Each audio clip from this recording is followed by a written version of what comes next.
ভাঙনের হুমকিতে সরকারি প্রতিষ্ঠান যমুনা অয়েল কোম্পানি ও বিএডিসি সার গুদাম।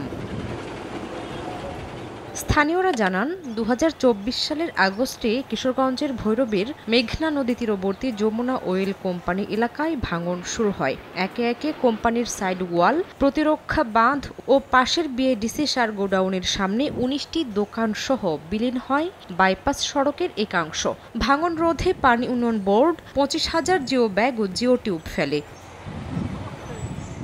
পরে বর্ষা মৌসুমের আগেই ২৫,০০০ জিও ব্যাগ ফেলার কার্যাদেশ দেওয়া হয় দুটি ঠিকাদারি প্রতিষ্ঠানকে, কিন্তু বাস্তবায়নে ধীরগতির কারণে ক্ষুব্ধ স্থানীয়রা। স্থায়ী একটা বাঁধ দেওয়ার জন্য আমরা সবসময় আবেদন করে আসতেছি। পানি উন্নয়ন বোর্ড আজকে ফেলবে, কালকে ফেলবে, এরকম করে করে আমাদেরকে শুধু অপেক্ষায় রাখতেছি। বালু কবে কোথায় কখন ফেলাবো এখন আমরা বলতে পারতেছি না। আমরা আতঙ্কের মধ্যে আছি, কোন সময় এটা ভাঙে পড়ে লইয়া জায়গা নদীতে। নদী কবলে আমরা পড়েছি।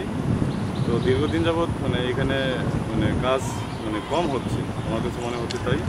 আর পানি উন্নয়ন বোর্ড এ ব্যাপারে পদক্ষেপ নিচ্ছে বা কাজের খুব ধীরগতি চলছে। খুব দ্রুত গতিতে এগুলো না ফেললে এইগুলো হয়তো পানির নিচে চলে যাবে এবং আমাদের প্রোটেকশনটাও ঠিক মতো হবে না।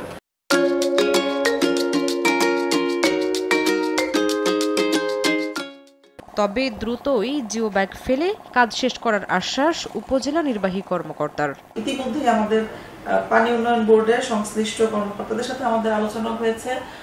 তারা আমাদেরকে আশ্বস্ত করেছেন যে সর্বোচ্চ যে তাদের করণীয় সেটি তারা করবেন এবং আমরা সেটাই তাদের কাছ থেকে প্রত্যাশা যে আমরা সম্মিলিতভাবে আমাদের এখানে যাতে আর কোনো ক্ষয়ক্ষতি না হয় সেই বিষয়ে আমরা সচেষ্ট ভূমিকা। ১,২৫,০০,০০০ টাকায় ২৫,০০০ বালু ভর্তি জিও ব্যাগ ফেলার কার্যাদেশ হয়।